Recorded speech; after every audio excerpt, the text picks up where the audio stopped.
initiative, justement, répond à un besoin humanitaire et nous sommes à l'initiative de cette opération. C'est que beaucoup pensent qu'il faut seulement prier. Moi-même, quand je suis malade, la première chose, je cherche un médecin chez qui je vais. La foi n'exclut pas la raison.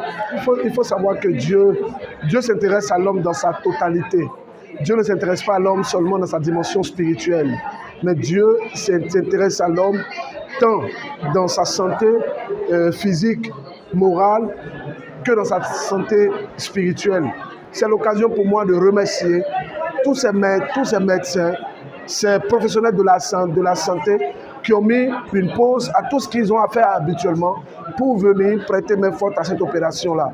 Hier, il y a un médecin qui nous disait comme ça qu'il y a des personnes qui n'ont peut-être pas les moyens de voir un docteur, un médecin. Donc c'est une opportunité, une occasion pour ces personnes-là de se faire ausculter afin d'avoir des médicaments, et tout cela est fait gratuitement.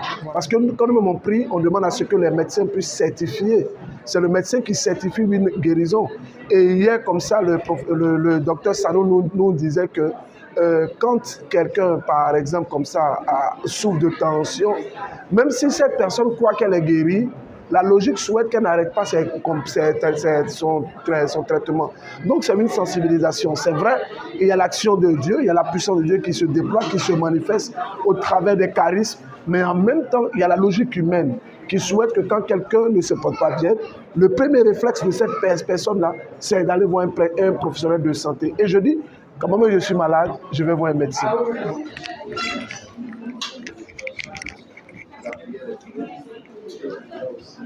Notre père spirituel, le fondateur du MCM, a l'habitude de dire que la foi va avec la raison. Moi, je suis un praticien de la médecine et également croyant catholique. Et donc, pour moi, les deux vont nécessairement ensemble. Aller à l'église, demander des miracles pour être guéri de certaines maladies, mais aussi se faire soigner, suivre les conseils des médecins, suivre les traitements qui sont donnés. Quand on vous demande, par exemple, qu'on doit vous opérer, bien sûr, vous portez en prière, mais vous ne abandonnez pas la démarche de vous faire opérer. Vous n'abandonnez pas la démarche de vous traiter pour vos maladies cardiaques et tout.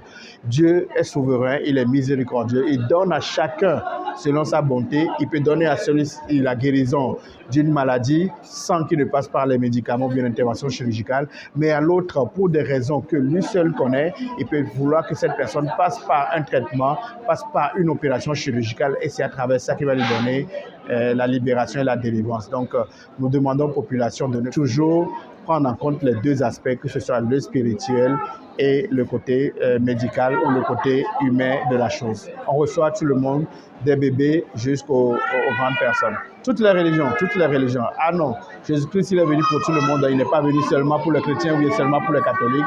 Nous recevons tout le monde, les musulmans, même ceux qui ne croient pas en Dieu. Ce qui est important, c'est l'amour que nous, on veut leur donner en leur prodiguant des soins gratuits.